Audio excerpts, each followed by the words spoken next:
السلام علیکم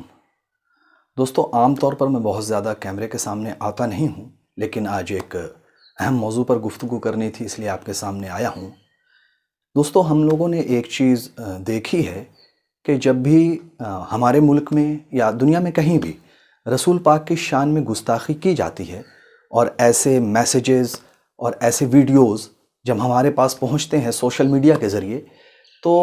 ہمیں سمجھ میں نہیں آتا کہ آخر کس طرح سے ریئیکٹ کیا جائے، اور ہم لوگ سب مل کر ایک ہی کام کرتے ہیں کہ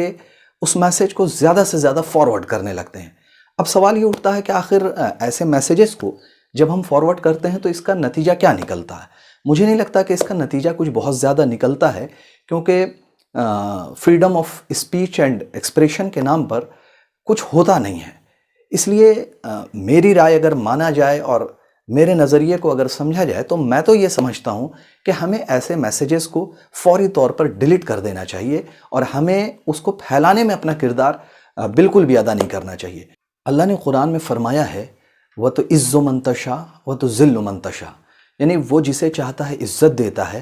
اور جسے چاہتا ہے ذلت دیتا ہے۔ ہم اور آپ بہت اچھی طریقے سے جانتے ہیں کہ اللہ نے جو عزت رسول پاک کو دی ہے وہ دنیا میں کسی اور کو نصیب نہیں ہوئی ہے، اور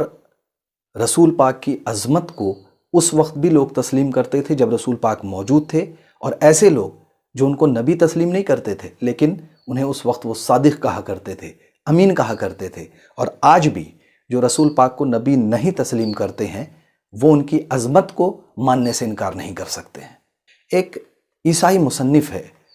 مائیکل ایچ ہارٹ، اس نے ایک کتاب لکھی ہے The 100 Greatest Man of the World۔ اس کا اردو ترجمہ یہ ہے دنیا کی 100 عظیم شخصیات۔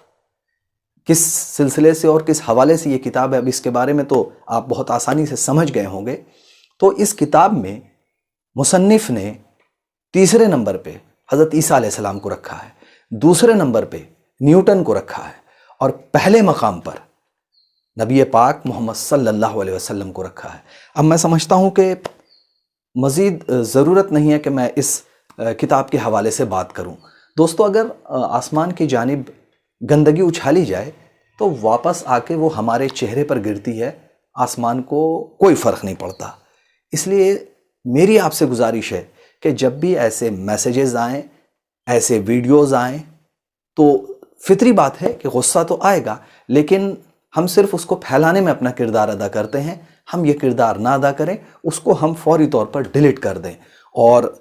دین کی بقا کے لیے جو تنظیمیں کام کر رہی ہیں انشاءاللہ وہ اللہ کی مدد سے ایسے مسائل سے بہت بہتر ڈھنگ سے نمٹ لیں گی۔ دوستوں، اگر آپ کو میرا مشورہ پسند آیا ہو اور آپ کو اگر لگتا ہو کہ یہ پیغام عوام تک پہنچانے کے لائق ہے تو اسے عوام تک ضرور پہنچائیں۔ جزاک اللہ خیر۔